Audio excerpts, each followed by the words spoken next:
TF1 et Oui, Netflix. Basée sur des faits réels, l'histoire se déroule à Paris en 1897.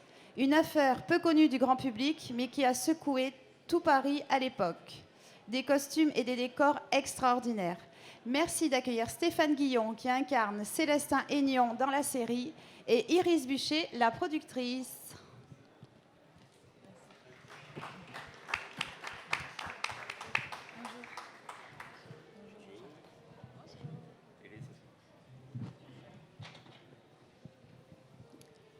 Alors bonjour, merci d'être là avec nous pour répondre à quelques questions. Vous êtes ici donc pour la série Le Bazar de la Charité. Donc c'est une série qui tourne autour de l'incendie d'un bazar parisien à la fin du 19e siècle, qui est donc effectivement un événement historique mais qui est quand même assez peu connu du grand public.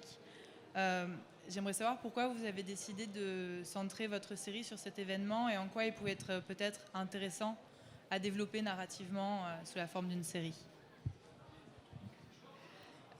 Alors, déjà, c'est pas un bazar dans le sens grand magasin, parce qu'il y a souvent la confusion. Les gens pensaient parfois que c'était les Galeries Lafayette ou le Bon Marché, mais non. En fait, et ça c'est le fait historique, c'est un bâtiment qui a été construit en bois, c'est important de le préciser, sur la place Jean Goujon dans le 8e arrondissement à Paris, pour une vente de charité. Donc c'était un événement mondain où tout le monde, la haute société se pressait pour acheter des choses au profit des pauvres. Et il y avait des animations et c'était vraiment un endroit où il fallait être vu, etc. Parmi les attractions, il y avait le cinématographe, une nouveauté, ça venait d'être inventé. Et je ne pense pas beaucoup spoiler en disant que le bazar a brûlé, parce que c'est ça le fait historique, avec plus de 120 morts, notamment des femmes, presque exclusivement des femmes de la haute société.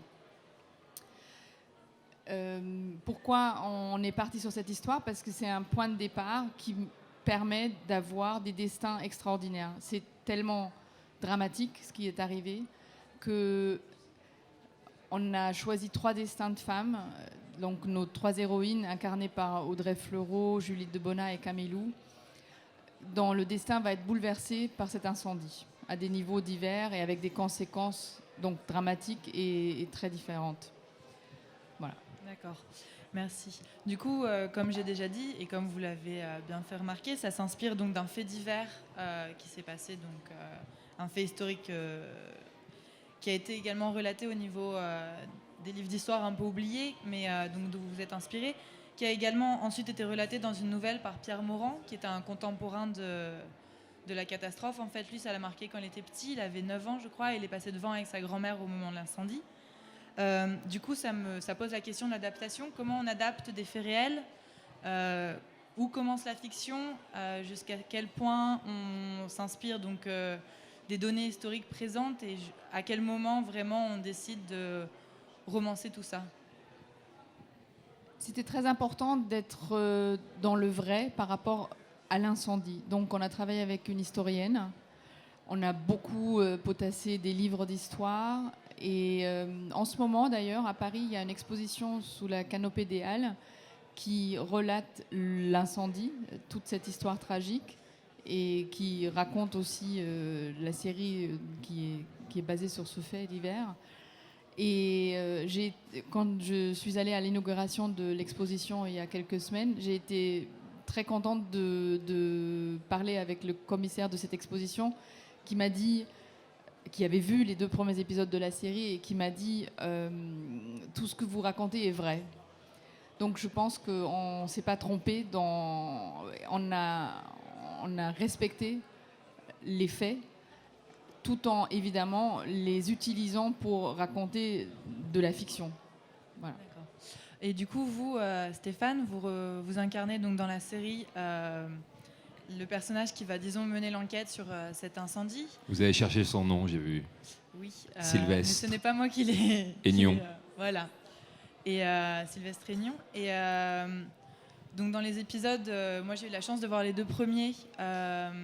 le moment en fait où vous apparaissez, il y a toute cette intrigue où au début on n'est pas sûr que ce soit le cinématographe qui l'ait fait et on pense que c'est un attentat anarchiste. On voit notamment un anarchiste qui parle à du coup ses camarades à propos de cela.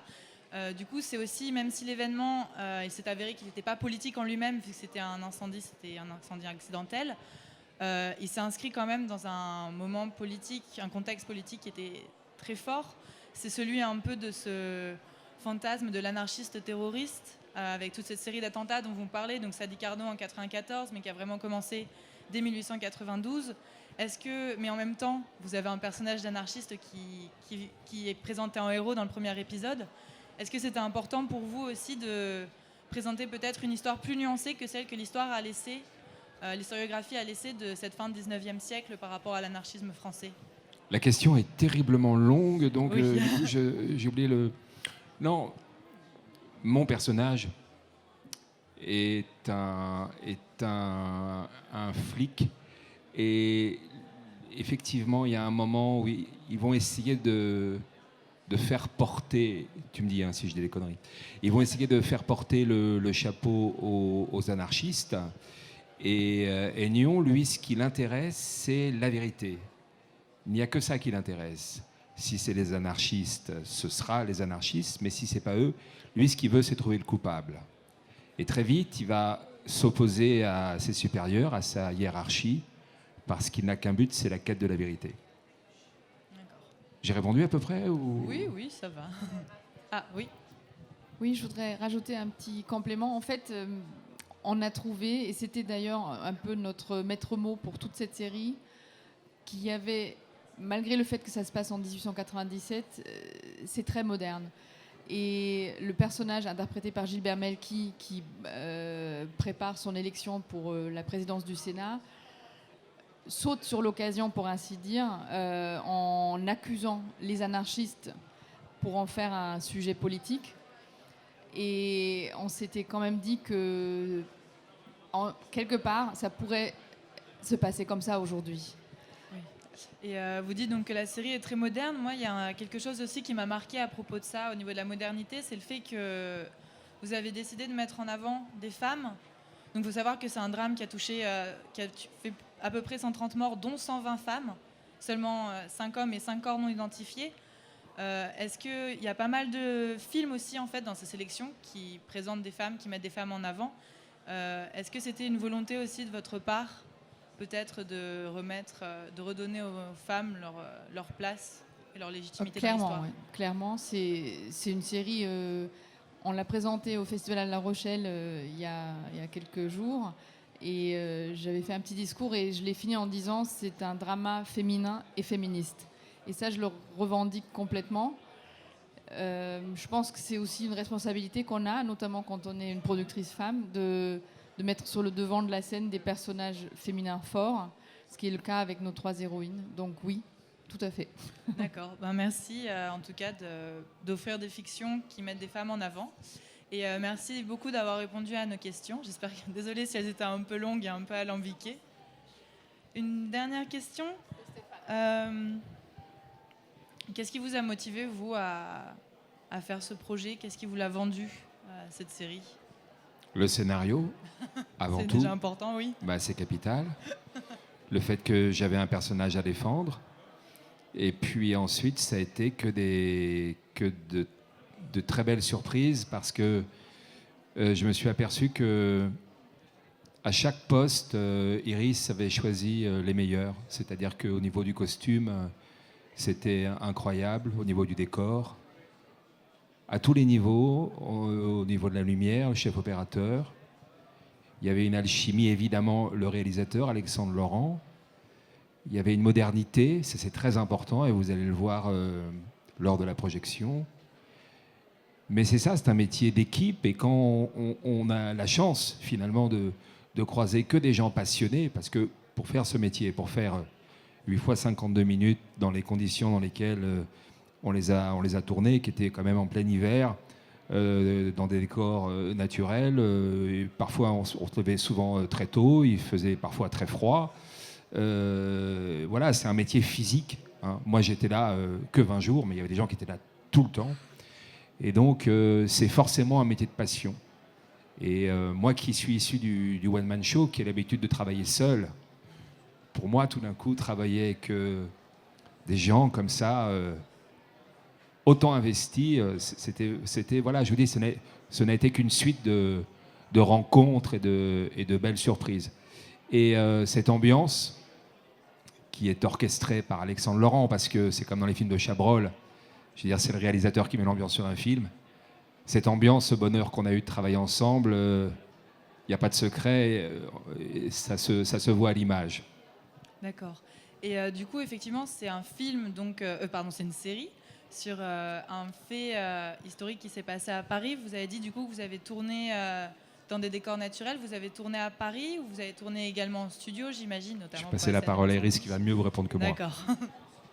On a tourné dans Paris parce qu'il était important pour moi et pour Alexandre, le réalisateur, de mettre Paris à l'honneur, donc de reconstruire le Paris du 19e siècle. Les intérieurs, on les a trouvés parce que ce sont des grandes demeures, c'est des très très belles maisons, plutôt en périphérie, en banlieue. Et puis, un seul endroit studio, c'était pour le feu, que vous allez voir dans le premier épisode. Là, on a reconstruit tout le bazar dans les studios de Brie-sur-Marne, qui est en banlieue parisienne. Et tout le reste, effectivement, en décor naturel. Ouais. D'accord. Ben, merci beaucoup. Et, merci à vous. Merci, Merci à passez vous une deux. bonne soirée. Passez une bonne Merci soirée. beaucoup, merci. Merci. Au revoir.